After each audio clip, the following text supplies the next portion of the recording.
Every single time I do something, every single time students play a note, it has to be good because it's you, it's me, it's your future. Every time you play a note, you're sending a message about who you are.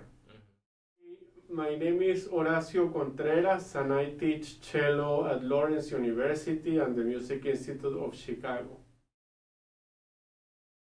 I have not had freelancing as the main source of outcome, never ever in my life, but it has been important at some points of my life to round my activities, and I also have enjoyed and met a lot of great people while doing that. I guess I started quite young when I was in Venezuela. I started playing professionally when I was like 18 or something like that. I had this position in an orchestra, but then I gigged.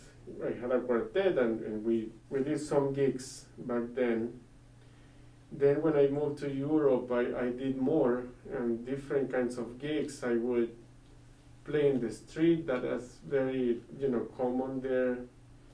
And I would get hired to play in weddings and things, events. And then in the US, most of it has been with ensembles. Mm-hmm. I have had some solo gigs, but I think cellists in general play with quartets. That's a favorite combination. I remember I was playing with this group that was like a regular gigging group in the place where I lived. This lady that organized a lot of gigs, like lots. And I was kind of like sobbing, or they called me because they didn't have their regular person, and then we were playing an arrangement of Bohemian Rhapsody. And then there was this super fast passage of like 16 notes and thirds and things, broken thirds.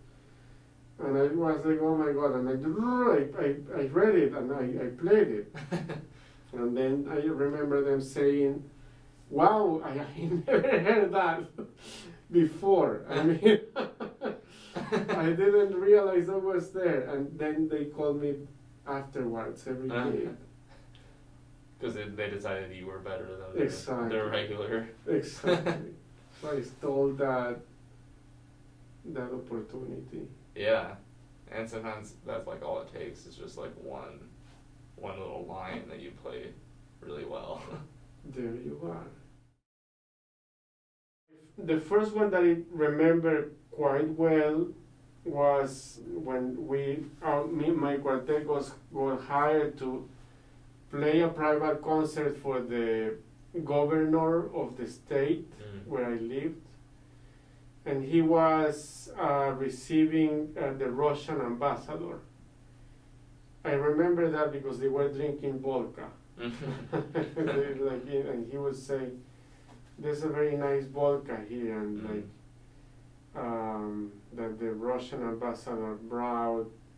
They were speaking about the vodka, and sure. The governor was very fond of rum, and he was famous. And I remember because it was known that he really loved that drink, and they were speaking about, you brought the vodka, but I really have these rums, and they were like, oh, this is true. Gig was sold as a concert, but then we were playing in the window of their dining room while they were dining. So we had like a part of it was a concert, but then someone from protocol came and told us, now you sit here, and we were like, what? Why is that? It was a gig. Right. Nothing wrong with it. I mean, but it was unexpected. So you prepared to be on stage. Exactly. In front of people. Mm-hmm. And have them really listening to you. And we were. I mean, we had that part too, but then we were background music, which is nothing wrong with it, but we were not prepared for that, yeah. We prepared to be background music, and then we were not. Mm-hmm. And that was super awkward too, Yeah. because we were all reading from piano parts, Yeah. sight reading. And from these piano parts that were like in F sharp minor, or like A flat, double, triple minor. Like they had like 15 flats and whatever. And then it was incredibly awkward because we were playing, and then this lady, there was the guest of honor. Was very intense, a very intense person, and she got mad with people because they were not listening to us. So she told everybody in the reception to sit and listen to the musicians. And she was like mad. It was awkward from the onset. And then we were like, oh my God. Okay, so let's do this one. This is G major. Let's do this one that is in C. D. Like, yeah, it was very awkward too. Yeah, and that's so like conflicting because obviously we want people to listen to us, and like if that had been me, I would have appreciated that she was like paying attention to musicians. But at the same time, it was like, we're not ready for this. Exactly, yeah. In terms of gigging, that implied for me to come up with things that would guarantee that I would never have to deal with something like out of the ordinary. So if there's wind, I had this, which is something that you can put on the stand. Actually, this is the stand that I used for gigging too. Sure. It's a solid stand, so for wind it's very good too, It's heavier. But I prefer it heavy and not stressing. So you put this here, and then, if this is music, then the music stays there, right? Sure. So it's easy to use because you can use to turn pages. Yeah. See? Also, I have this stand light, right? It's a clip. This, and then in case I needed more gear for wind, I bought these very nice clips. So I would put these clips. Every time I got to the gig, I would put, this is my stand.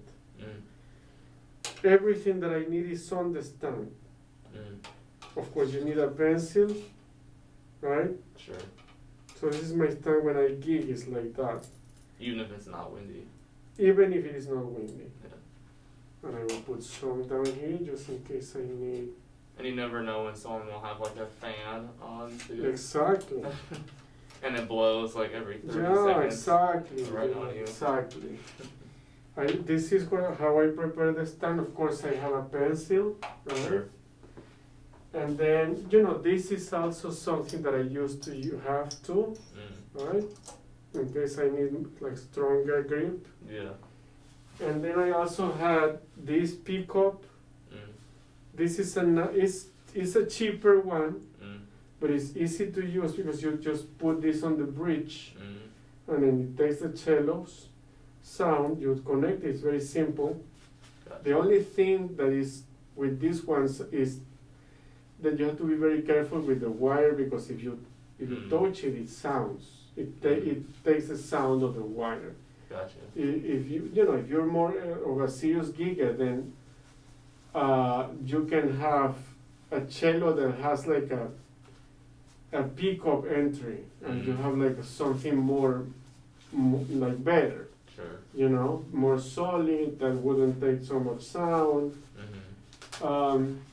Of course, your amping holder, because you will never let your rock stop, because you don't know what kind of floor you're going to be, and then, they are like, oh no, this is like a wooden floor, don't do it. So you want to have this, and you have everything in a backpack or like a suitcase that you use for gigging. and you have it there. So when you gig, you just put it inside so that you never forget it. Sure. I had one of these for that only. I didn't use, I used one for me to carry around and practice and things, one for gigs. Because I didn't want to rely on me remembering that I will have to put this. And your music, exactly. And the cello is important, you know, because if you're like a serious gigger, if you rely on gigging for a lot of your life, to make your living, you want to have an instrument that is like kind of all terrain. You don't want to have like your nice instrument for a wedding that is in a rainy day. Right. So you want to have carbon fiber bow and a cello that you can use in those conditions. You know that every single time you meet with someone is a potential opportunity for your life.